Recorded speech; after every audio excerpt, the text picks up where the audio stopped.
한국어를 배우는 외국인들이 가장 큰 어려움을 느끼는 부분 중 하나는 바로 존댓말입니다. Did you eat? 이나 Where are you going? 은 상대가 아버지든 친구든 심지어 대통령이든 똑같이 사용됩니다. 왜 영어에는 이런 존댓말이 사실상 없을까요? 먼저 존댓말이라는 단어 자체부터 살펴볼 필요가 있습니다. 존은 높임을, 대은 말을 의미하므로 존댓말은 곧 높여서 하는 말이라는 뜻입니다.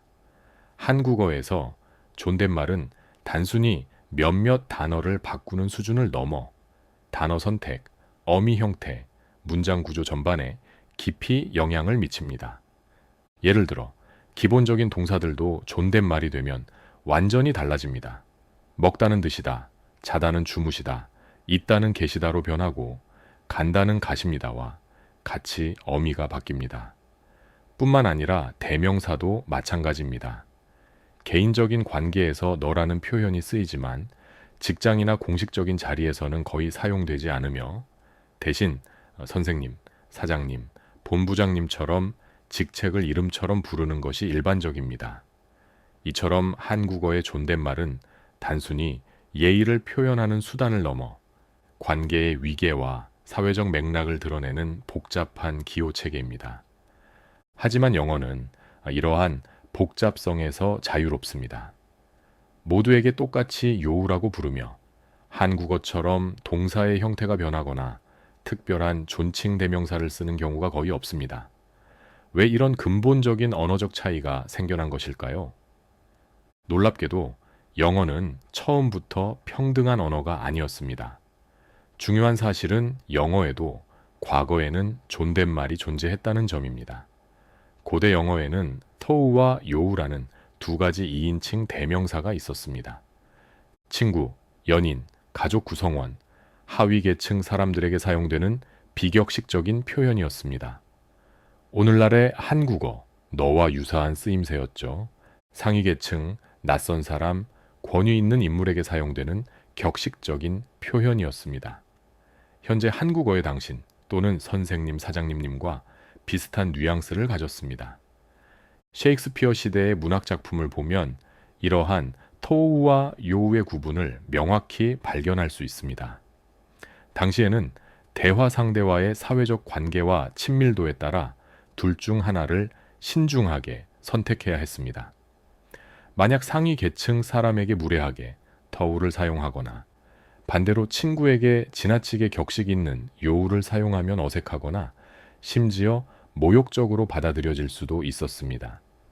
그러나 15세기 이후 영국의 사회 계층 구조와 언어 관습에 큰 변화가 일면서 토우는 점차 사라지고 요우가 표준으로 자리 잡게 됩니다. 그 이유는 의외로 단순했습니다. 누구에게나 정중하게 말하는 것이 무례한 상황을 피하는 가장 안전하고 편리한 방법이었기 때문입니다. 사람들이 점차 요우를 보편적으로 사용하기 시작하면서 사회는 낮춤의 표현보다는 높임의 표현을 기본값으로 설정하게 된 것입니다. 이러한 변화는 영어 문법에도 큰 영향을 미쳤습니다. 동사의 2인칭 단수형이 사라지고 복수형이었던 you are, you have가 단수형에도 그대로 적용되기 시작했습니다. 결국 영어는 높이는 말만 남고 낮추는 말은 사라진 언어가 된 것입니다. 이는 영어의 표면적인 평등성을 만들어낸 중요한 언어적 진화 과정입니다. 그렇다면 왜 영어는 존댓말의 복잡성을 버리고 평등이라는 가치를 언어에 담아내게 되었을까요? 그 배경에는 유럽 사회를 뒤흔든 계몽주의, 시민혁명, 그리고 평등 사상의 확산이 깊이 자리 잡고 있습니다. 특히 18세기 후반 프랑스 혁명은 자유, 평등, 박애라는 기치를 내걸며 유럽 전역에 혁명적인 파장을 일으켰습니다. 혁명가들은 왕이나 귀족에게만 쓰던 특별한 존칭과 호칭을 계급 차별의 상징으로 간주했습니다. 그들은 모든 시민이 법 앞에 동등하다는 전제를 언어에도 적용하려 했고, 이에 따라 모든 사람을 동등하게 부르는 호칭을 선호하게 되었습니다. 유럽의 여러 언어에서 존칭 구분이 완전히 사라지지는 않았지만 그 사용 방식은 예전보다 훨씬 유연해지고 개인의 선택에 따라 달라지는 경향을 보입니다. 이는 수직적인 위계 질서보다는 개인의 존엄성과 평등을 중시하는 유럽 사회의 가치관 변화가 언어에 반영된 결과라고 해석할 수 있습니다. 그렇다면 반대로 왜 한국어는 여전히 이토록 강력하고 복잡한 존댓말 체계를 유지하고 있을까요?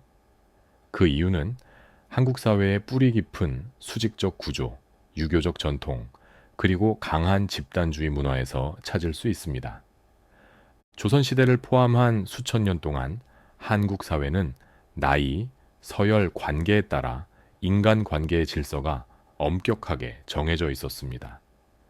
존댓말은 이러한 사회적 질서를 언어적으로 실현하는 가장 중요한 장치였으며 단순히 예의를 표현하는 것을 넘어 사회 전체의 위계와 조화를 표현하는 방식이었습니다.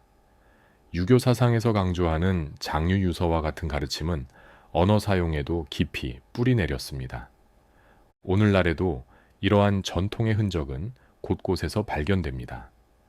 직장에서 상사에게 반말을 쓰는 것은 상상조차 할 수 없는 일이며 이는 매우 무례하고 버릇없는 행동으로 간주됩니다. 회식 자리에서의 말투 하나가 인간관계를 좌우하고 의도치 않은 말실수가 예의 없음이나 사회성 부족으로 해석되는 문화는 여전합니다. 심지어 인터넷 커뮤니티에서조차 반말이나 비속어를 사용하면 갑질이나 무례하다는 비판을 받기 쉽습니다. 이런 문화에서는 언어가 단순히 정보를 주고받는 소통의 도구일 뿐 아니라 개인의 사회적 위치, 권력, 그리고 위계를 상징하는 중요한 도구가 됩니다. 존댓말 사용은 상대방에 대한 존중을 나타내기도 하지만 동시에 화자와 청자 사이의 사회적 거리를 명확히 설정하고 누가 더 높은 위치에 있는지를 무의식적으로 드러내는 역할을 합니다. 그렇다면 여기서 우리는 다시 한번 근본적인 질문을 던져야 합니다. 존댓말은 정말 온전한 예의의 표현일까? 아니면 위계 질서의 반영일까? 형식적인 높임말을 사용했다고 해서 그 사람이 상대를 진심으로 존중하고 있다는 뜻이 될까요? 때로는 지나치게 형식적인 존댓말이 오히려 진심 없는 태도로 느껴지거나 역설적으로 상대를 자신보다 낮게 보는 우월감을 드러내는 수단이 될 수도 있습니다. 어쩌면 한국의 존댓말 문화는 예의라기보다는 사회적 위계 질서를 언어적으로 내면화한 표현일지도 모릅니다. 상대를 진심으로 존중한다면 꼭 높임말이 아니더라도 경청하는 태도, 배려심 있는 행동, 그리고 부드러운 말투로 충분히 전달될 수 있지 않을까요? 이와 관련해 많은 외국인들이 한국에서 겪는 가장 큰 문화 충격 중 하나가 바로 이 복잡하고 엄격한 존댓말 시스템입니다. 한국어 학습자는 물론 한국 생활에 익숙한 외국인조차도 조금만 말투가 달라도 예의가 없다고 해석되거나 심지어 비난의 대상이 되는 상황에 당황하곤 합니다.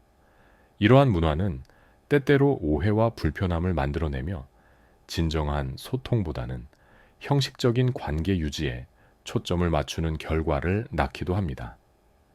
결론적으로 언어는 단순한 말의 체계가 아닙니다. 우리가 세상을 바라보는 프레임이자 특정 문화의 가치관과 사고방식을 그대로 반영하는 거울입니다. 영어는 개인 중심적이고 수평적인 사회구조의 산물입니다. 존댓말이 사라진 것은 단순히 언어의 진화가 아니라 개인의 자유와 평등을 중시하는 서구 사회의 사고방식 변화를 보여주는 명확한 증거입니다.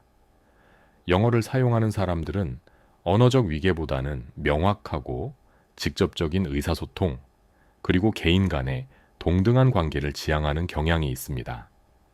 반면 한국어의 존댓말은 관계 중심, 집단 중심, 그리고 위계 중심 사회의 뿌리 깊은 사고방식을 그대로 담고 있습니다.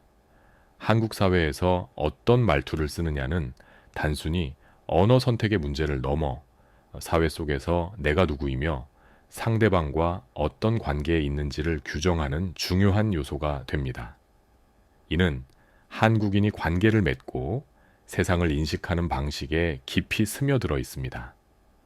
결국 영어와 한국어의 존댓말 유무 차이는 단순히 언어학적인 현상을 넘어 두 문화가 지향하는 가치와 사회 구조의 차이를 극명하게 보여주는 사례라 할 수 있습니다.